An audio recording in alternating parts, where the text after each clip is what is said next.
अस्सलाम वालेकुम। आज हम हैदराबाद की अपनी तीसरी वीडियो में लेकर आए हैं आपके साथ, और हम इस वक्त सदर बाज़ार में घूम रहे हैं। सदर, जहां से हर चीज़ मिलती है, वो सदर में मिलती है। तो आप देखें, इसके दोनों अतराफ़ दुकानें हैं और ये बहुत पुराना बाज़ार है। हैदराबाद का सेंट्रल बाज़ार भी है और हैदराबाद का ये बहुत पुराना बाज़ार भी है। आप यूँ समझ लें कि जब हमने वहाँ पर गैरिसन के गेट पर देखा था 1874, तो उसी ज़माने का ये बाज़ार होगा, क्योंकि इसके अतराफ़ जितनी भी चीज़ें हैं वो तकरीबन उसी ज़माने की निशानदेही करती हैं। जैसे रिसाला रोड है, रिसाला रोड मैंने आपको बताया था कि यहाँ पर घोड़े वाली फ़ौज होती थी, तो इस वजह से उसे रिसाला रोड कहते थे। तो ये सारा का सारा एरिया कैंट एरिया कहलाता है और ये कैंटोनमेंट बोर्ड के अंडर आता है। तो बस बदकिस्मती इसकी ये है कि कैंटोनमेंट के अंडर जो इलाके पिंडी में आते हैं या लाहौर में आते हैं, वो तो बहुत ज़्यादा खूबसूरत बने होते हैं और उनकी अपनी अहमियत होती है। और लेकिन यहाँ पर ये बदकिस्मती है कि ये इलाके साफ़ सुथरे भी नहीं हैं। कैंटोनमेंट बोर्ड के अंदर आते हैं, इनसे पैसे भी लेती है कैंटोनमेंट बोर्ड हर दुकानदार से, लेकिन इनको वो फैसिलिटीज़ नहीं हैं जो पिंडी में मिलती हैं, जो लाहौर में मिलती हैं, जो गुजरांवाला के कैंट एरिया में मिलती हैं या किसी और कैंट एरिया में मिलती हैं। तो जनाब, यहाँ पर हमारा आना जाना लगा रहता था। चैम्बर ऑफ कॉमर्स यहाँ पर है, तमाम जितने भी ब्रोकर हाउसेस हैं किसी भी कराची स्टॉक एक्सचेंज के, वो यहाँ पर आपको मिलेंगे। सारी दुकानें मिलेंगी। ये जो रास्ता है हमारे साथ जा रहा है, ये टाइल्स की दुकानें हैं, कलर्स की दुकानें हैं, और इसके अलावा आप देख ही रहे हैं कि बहुत सारे जो घरों की चीज़ें होती हैं, दरवाज़े वगैरह, वो सब आपको यहाँ पर मिलते हैं। और हम जिस रोड पर हैं इस वक्त, यहाँ पर हैदराबाद का मशहूर मिस्टर वाड़ी, जो दही भल्ले वगैरह या हलीम हो गया, इस तरह की चीज़ें भेजते हैं यहाँ पर। तो ये सारा का सारा बिल्कुल सीधे हमारे वही सदर रोड है जो हम पहले देख चुके हैं। तो अभी हम इनकी अंदरून गलियों में चल रहे हैं। तो देखें, मेरे साथ रहें जी। ये देखें कितना जो है रश वाला एरिया है। जनाब ने गाड़ी यहीं खड़ी कर दी है और वहीं से हमें डायरेक्शन देगा कि जी गाड़ी किस तरह निकालनी है। तो ये मुश्किलात हैं इस सदर रोड पर ट्रैफिक की बहुत ज़्यादा, क्योंकि दुकानें बहुत ज़्यादा बन गई हैं और ट्रैफिक, और इनके लिए पार्किंग की कोई सहूलत नहीं है। जहाँ मिले पार्किंग वहाँ खड़ी कर दो। अब इन भाई को यहाँ पे पार्किंग मिली है, तो ये हमें डायरेक्शन दे रहे हैं कि जी निकाल ले गाड़ी, कोई मसला नहीं है। चल ठीक है। और कॉर्नर पे रख कर बैठे हैं। कॉर्नर पे वैसे भी नहीं खड़ी करनी चाहिए, क्योंकि कॉर्नर से आना जाना होता है, लेकिन यहाँ पर साइड पे भी कॉर्नर पे खड़ा है और ये गाड़ी भी कॉर्नर पे खड़ी है और कहते हैं कि आ जाओ। यही खूबी है जी हैदराबाद की, कि यहाँ पर लोग जब देखते हैं कि कोई मुश्किलात पेश आ गई, जैसे ये भाई हमें डायरेक्शन दे रहे हैं और गाड़ी से हुजूम से निकलने की कोशिश में हमारी मदद करें, हालांकि इनका कोई काम नहीं है, लेकिन यहाँ पर ये सब ये होता है। तो हम अब देखते हैं हैदराबाद की मशहूर शरीफ बिरयानी, लेकिन मज़ा नहीं आया जनाब। यहाँ पे बिल्कुल एक मसाले का एक अलहदा से पोर्शन था और एक चावलों का अलहदा से पोर्शन था। इंतहाई बज़ायक़ा लगी मुझे शरीफ साहब से कोई दुश्मनी नहीं है, लेकिन मुझे बड़ी बुरी लगी इस दफ़ा, मज़ा नहीं आया वो। तो अब हम पहुँच गए यहाँ पर सिविल हॉस्पिटल में। ये भी आपको पता है सिविल हॉस्पिटल, यहाँ से हमें कुछ रिपोर्ट्स वगैरह लेनी थी और सस्ती रिपोर्ट्स करते हैं सिविल हॉस्पिटल की। ये खूबी है कि चलें जी, आप यहाँ पे आगा खान से रिपोर्ट नहीं करवाना चाहते या किसी और जगह इस तरह से नहीं करवाना चाहते, तो यहाँ पर आपको सस्ती रिपोर्ट्स मिल जाती हैं और मयारी रिपोर्ट्स मिल जाती हैं। तो हैदराबाद का ये हॉस्पिटल आपको पता ही है, कोई 1890 के करीब या 1870 के करीब बना होगा और बहुत खूबसूरत हॉस्पिटल था जी। अब तो बहुत गंद हो गया है, चारों तरफ बिल्डिंग्स ही बिल्डिंग बन गई हैं, लेकिन जिस ज़माने में हम यहाँ पे आते थे 70s में, तो ये बिल्कुल ग्राउंड होता था और कुछ इमारतें होती थी और बड़ा खूबसूरत होता था। लेकिन आपको पता नहीं, हॉस्पिटल इन्होंने बनाने नहीं हैं और जो है वो आपको इसी में मुख्तलिफ़ शोबाजात बनाते रहना और इस वक्त ये सूरत हाल हो गई है कि हॉस्पिटल आओ तो बीमारियां लेकर जाओ। आप एक बीमारी के लिए इलाज के लिए आते हो और 10 बीमारियां साथ लेकर जाते हो। इतना गंद होता है यहाँ पर। हालांकि पीपल्स पार्टी के बारे में मशहूर है कि जी वो हॉस्पिटल की सहूलियात बहुत ज़्यादा देते हैं, लेकिन मैंने आपको बताया कि एक बीमारी का इलाज करवाने आओ तो 10 बीमारियाँ यहाँ से लेकर जाओ। इतना गंद होता है, इतनी ज़्यादा लोगों की आमदोरफ्ती बहुत ज़्यादा है। हॉस्पिटल्स में बहुत ज़्यादा लोग आते हैं इलाज के लिए, लेकिन सफाई सुथराई का वो इंतज़ाम नहीं है जो पीपल्स पार्टी क्लेम करती है कि जी हम बहुत ज़्यादा अच्छा काम करवाते हैं इलाज की सहूलियात के हिसाब से। लेकिन जो भी है वो यहाँ पर बेहतर नहीं है, इतना अच्छा बेहतर नहीं है कि हम उन्हें उसको अप्रिशिएट करें। लोग घंटों लाइनों में लगे होते हैं हॉस्पिटल में और बड़ी मुश्किल से इनकी बारी आती है। तो जनाब ये हमारा हॉस्पिटल ये भी 1870s के दरमियान में बना हुआ है और आज हम पुरानी चीज़ों पे हैदराबाद के देख रहे हैं। ये भी हमारे पास रोड देखें, हीराबाद के रोड्स हैं। ये हीराबाद एक पुराना इलाका है हैदराबाद का और सबसे ज़्यादा पुराना इलाका है क्योंकि ये पहाड़ी पर वाक़ था। और कहा जाता है कि फिर इसके साथ ही आगे की तरफ अगर हम मूव करते हैं सेंट्रल जेल से लेकर सीधा ये अपना शाही बाज़ार को क्रॉस करता हुआ शाही बाज़ार इसमें से हम क्रॉस करते जाते हैं।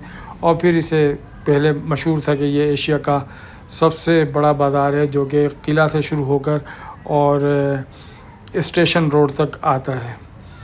तो अब मुझे नहीं पता, इसकी तस्दीक नहीं कर सकते कि ये एशिया का सबसे बड़ा बाज़ार है या पाकिस्तान का सबसे बड़ा बाज़ार है, लेकिन हैदराबाद है वैसे बाज़ारों का शहर। जिस गली में भी आप जाएंगे वो बाज़ार ही मिलेगा आपको। तो हैदराबाद को बाज़ारों का शहर भी कहा जाता है। देख रहे हैं जी, मेरे साथ रहें, देखें कि ये हैदराबाद की गलियां रात के वक्त किस तरह की होती हैं। आज ये हमारा यहाँ पर आखिरी दिन है और आज हमने जाना भी है यहाँ से, तो आपको स्टेशन की भी सैर कराते हैं इसी सिलसिले में ताकि आपको पता चले कि हम ये जी पहुँच गए हैं रेलवे स्टेशन हैदराबाद जंक्शन। ये नई बिल्डिंग है इसकी जो 70s में बनी है, और जो इसकी पुरानी बिल्डिंग है हम उसकी तरफ जा नहीं सके। वो तकरीबन जो है कोई 1870s जब जंग अज़ीम दोयम के बाद ही जो है वो तहरीक आज़ादी की जो जंग हुई थी उसकी 1860-70 के दरमियान ही होगा इसका ये, क्योंकि ये ज़ाहिरी बातें इस्तेमाल होता था फ़ौजियों की आमदोरफ्त वगैरह के लिए और जो है नक़्ल हमल के लिए, और पैसेंजर्स ट्रेन भी चलती थी उस ज़माने में। तो अभी ये है कि अब हैदराबाद तो एक बहुत बड़ा जंक्शन है क्योंकि कराची जाने वाली हर गाड़ी को यहाँ से गुजरना पड़ता है और हर गाड़ी का ये स्टॉप है। सारी गाड़ियाँ जितनी भी गाड़ी यहाँ से चलेंगी सबका बड़ा स्टॉप कराची के बाद यही आता है या कराची से पहले यही आता है। तो ये हैदराबाद स्टेशन आप देख रहे हैं, बहुत ही ज़्यादा रश है। रात के 12-1 बज रहे हैं और हमारी ट्रेन आनी है तेज़गाम, कोई पता नहीं किस वक्त, मैं तो भूल भी गए थे कि उस वक्त इंतज़ाम है कि जी उसका इंतज़ार कर रहे हैं। तो चल जाएंगे उस तरफ, देखेंगे कि जी किस तरह की। ये देखें हैदराबाद का स्टेशन, पुराना स्टेशन, कितने ऊंची छतें हैं यहाँ पे और बहुत बड़ा स्टेशन है। एक प्लेटफॉर्म में बहुत सारे प्लेटफॉर्म हैं। ये ट्रेन की आमद देखें, बड़ी खूबसूरत जी। हर ट्रेन यहाँ हैदराबाद में रुकती है, चाहे कराची जाते हुए या कराची से आने वाली सारी की सारी ट्रेनें हैदराबाद में ज़रूर रुकती हैं। तो ये हैदराबाद का स्टेशन भी मैंने आपको बताया बहुत पुराना है। जब यहाँ पर अंग्रेज़ों ने अपनी हुकूमत कायम की तो उसके साथ ही ये रेलवे स्टेशन भी बनाया और एक ज़माने में ये हैदराबाद सिंध का दूसरा बड़ा शहर और पाकिस्तान का तीसरा बड़ा शहर था, लेकिन अब जो है वो फैसलाबाद तीसरा बड़ा शहर है और इसके अलावा भी तो मेरा ख्याल है कि साथ ही आंखें नहीं। उसकी शायद वजह यह है कि ये शहर ज़्यादा तरक्की नहीं कर सका। कुछ हालात ही इस तरह के रहे कि यहाँ पर फसादात होते रहे, जिनकी वजह से जो इसे एक्सटेंशन मिलनी चाहिए थी इस शहर को वो ना मिल सकी और इतना बड़ा शहर ना बन सका। जैसे लाहौर बन गया या रावलपिंडी बन गया, गुजरांवाला हो गया, तो मुल्तान हो गया। तो ज़ाहिरी बात है कि किसी शहर के बढ़ने में वहाँ पे अमन अमान का बड़ा हाथ होता है। देखें जी, खूबसूरत हैदराबाद का ये रेलवे स्टेशन और अब हमारी ट्रेन यहाँ से गुज़र रही है और हम इसमें बैठे हुए हैं ट्रेन में और आपको के लिए ये कैप्चर कर रहे हैं। हैदराबाद का खूबसूरत स्टेशन स्टॉल बने हुए हैं और मेरे साथ रहें, देखें जी इनको कि किस तरह का हैदराबाद स्टेशन उसी तरह का है जैसे रावलपिंडी स्टेशन है। जैसे लाहौर का किसी एक प्लेटफार्म की बात कर लें, मैं लाहौर की साइज़ के हिसाब से बात नहीं कर रहा, लेकिन जिस तरह लाहौर का एक प्लेटफार्म होगा उसी तरह का ये भी एक प्लेटफार्म होगा। इसके भी कई प्लेटफार्म हैं जी, और अगर आपकी गाड़ी तब्दील करनी पड़ जाए कहीं पर प्लेटफार्म 1 से 3 तक, तो फिर मुश्किलात का अंदाज़ा आप ख़ुद लगा सकते हैं। हम अपनी ट्रेन में बैठ गए हैं और जा रहे हैं, अपने जो मेज़बान थे उनको खुदा हाफिज़ कह रहे हैं और निकल रहे हैं हैदराबाद से। हैदराबाद को खुदा हाफिज़, मेरा शहर जहाँ पर हमने क्रिकेट भी खेली, अपनी जवानी अपनी लड़कपन के दिन भी गुजारे और यहाँ पर हमने बड़े बड़े ख्वाब भी देखे और सियासत भी की। तो ये शहर हमारा शहर है और आज भी हमें बड़ा प्यारा है और मैं यहाँ पर अक्सर आता हूँ। तो अभी तो सर्दियाँ थी तो हमने कुछ अर्सा स्टॉप भी कर लिया, लेकिन यहाँ बिजली का बड़ा बहरान होता है, 12-12 घंटे लाइट नहीं आती, तो उसकी वजह से बड़ी मुश्किलात होती हैं। तो गर्मियों में ख़ास तौर पे आना कम ही होता है क्योंकि यहाँ पर लोड शेडिंग बहुत ज़्यादा है। और देखें जी हैदराबाद जंक्शन का स्टॉप आ रहा है, जिसको देखकर जब हम आते हैं हैदराबाद में तो जिसको देखकर हम बड़ा खुश होते हैं और हाथ हिलाते हैं और आज जाते हुए भी इसको गुड बाय कहेंगे कि आज हम यहाँ से निकल रहे हैं। चलें देखें जी, ये हैदराबाद जंक्शन लिखा हुआ है और ये हैदराबाद से हम निकल रहे हैं। हैदराबाद की एंट्री को इतनी ज़्यादा खूबसूरत नहीं होती, लेकिन बस ठीक है। अब हम ट्रेन में चलते हैं, ट्रेन में क्या क्या सहूलियात हैं। ये साहब एकदम दरवाजे पे बैठ के सिगरेट पी रहे हैं और बस मज़े कर रहे हैं। तो देखते हैं जी, ये ट्रेन है हमारी और ये इसका कंपार्टमेंट है बिज़नेस क्लास का, इस तरह का। ये साइड पे रूम्स बने हुए हैं, इसमें से एक रूम हमारा भी है और क्योंकि फैमिलीज़ बैठी हैं तो इस वजह से नहीं। ये मेरा नवासा यहाँ पे बैठ गया आके, बाहर हम जैसे आकर बैठ जाते हैं अक्सर, और इसको बड़ा शौक़ है कि ट्रेन में से की खिड़की में से झांकने का। तो इसने अपने लिए जगह तकरीबन सारे सफ़र के दौरान पकड़े रखी, कभी अंदर रूम में बैठ के, कभी यहाँ पर। थोड़ा सा आपको लाहौर स्टेशन भी दिखा दें जी। हम लाहौर पहुँच गए हैं और ये हमारा नवासा बड़ा खुश हो रहा है यहाँ पर, लाहौर का खूबसूरत स्टेशन।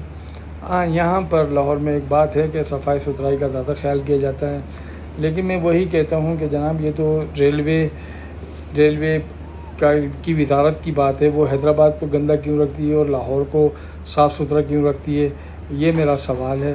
क्योंकि वजारत तो एक ही है, तो क्यों इसके लिए वो फ़र्क करती है। तो ये हमारी ट्रेन जी, अभी हमने आगे पिंडी की तरफ रमा दमा होना है, तो इसलिए इंतज़ार कर रहे हैं कि ये ट्रेन चले। चलते हैं जी, देखते हैं और थोड़ा सा आपको यहाँ से भी करवा दें। हमारी वीडियो ख़त्म होने वाली है और आप लोगों से तवक्को है आपको पसंद आएगी।